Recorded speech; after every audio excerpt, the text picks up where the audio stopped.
points back. He's settled down into a nice rhythm, and he looks to be pulling away from Orme now, and looks like he's fairly unstoppable. Unstoppable seems to be the word here around Donnington Park. You said it was one of his best circuits. It certainly is. He's very quick round here, but he freely admits that his favourite circuit is the Laguna Seca track, which is the circuit in California where the American round of the World Championship is run. Obviously, Alan Carter has set his sights firmly on, and that's Martin Jupp.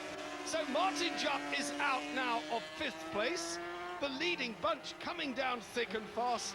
What a shame. The Canuck-based Martin Jupp off in a big way, but he's up on his feet. You can see no injuries at all, just total disappointment. Of course, what's happening here is that the surface water is actually being taken off the surface from the bikes. They pick the water up and disperse it. The tyres are hot, so that dries the circuit. And there's becoming not a dry line, but what I would describe as a hoovered line, where the surface water is actually eliminated from the circuit. And they're all trying. Martin Jupp's trying to rejoin the track now. He looks probably like his bike's a bit too badly damaged. He's wiping his visor. But you see, I think he ought to take to the track, actually, Barry. He seems to be doing a lot of work on the grass. And another corner again, number 25 this time. That's Mike Otter. As I say, they're coming to grief thick and fast, and it's really down to the circuit conditions. If it were to rain very hard again now, I think it would be a lot safer than the surface as it is at the moment. Well, it's really becoming a race of attrition, and it's the strongest man stays on the bike is going to get the points. We might even get a situation where we have 10 finishers and everybody gets a point. But 10 points are what Alan Carter is going to collect if he stays on for 2 more laps to take the win. That will not, however, be sufficient to give him the Shell Oils 250cc Super Cup title for 1990, because that will go firmly to Steve Hislop, who is running nicely at the moment in 4th place. I'm sure everything Carter could do, he has done. It's just a great pity that he had that little tumble at Cadwell earlier in the season in practice, which prevented his taking part in the actual race. So a big disappointment for him, obviously. Nevertheless, he's certainly made amends. 4 wins, a stunning display, and it's good to see someone of Carter's caliber riding on the domestic scene, Roger. I happen to believe that the more top riders we get here in the UK, obviously the better entertainment for everyone. Well, Alan Carter, of course, was the youngest ever World Championship race winner when he won a 250cc Grand Prix at Le Mans in France when he was 19 years old.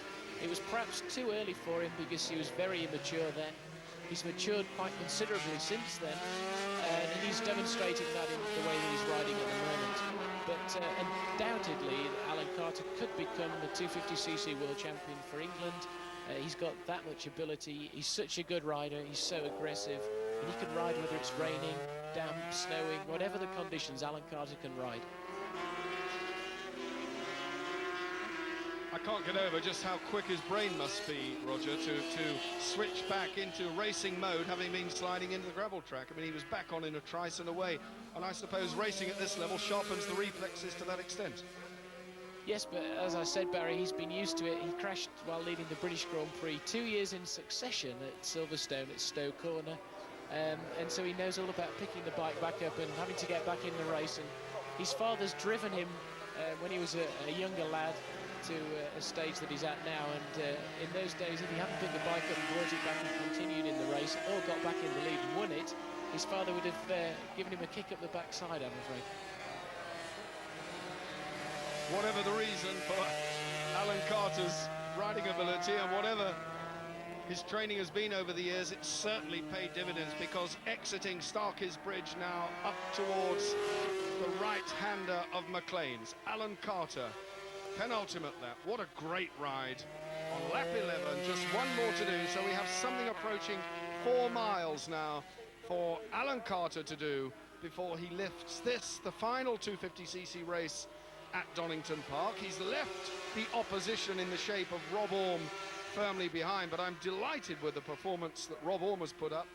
A great start from the second row, straight through into second place at Redgate, and has never really looked back.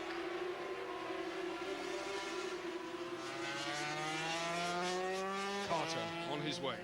So Alan Carter, number 12, fantastic performance. Rob Orme still in second. In third place, it's still Wolsey Coulter, riding number 18 from Ulster. In fourth place, it's Steve Hislop, doing just enough to lift him the title.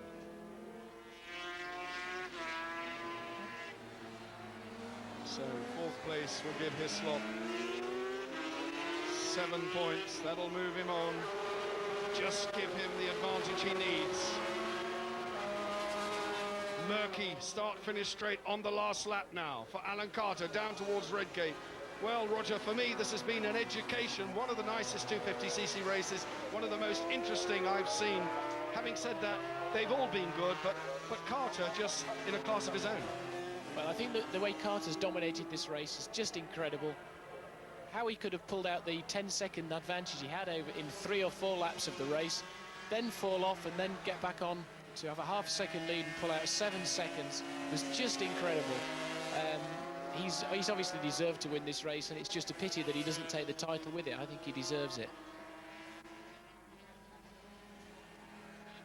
So all on their last lap now. We're waiting as Alan Carter threads his way through between the tail enders.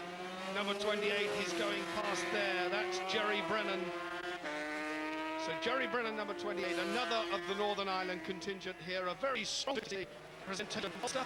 Goes to many, many fans surround those gathering poppers. He's way over a little crest now, down through the box. The left-hander will then flick it right and accelerate out to the Melbourne hairpin. Because that first hand, right-hander, quite tricky. See the slot, round 8, with the title for 1990. So Carter now up towards Goddard's, the checkered flag. There's Steve Hislop. Hislop in fourth place, a look over the shoulder, confident in the knowledge that he has done everything he needs to do. Over the line goes Carter. Hislop in fourth, wins the championship by 1 point.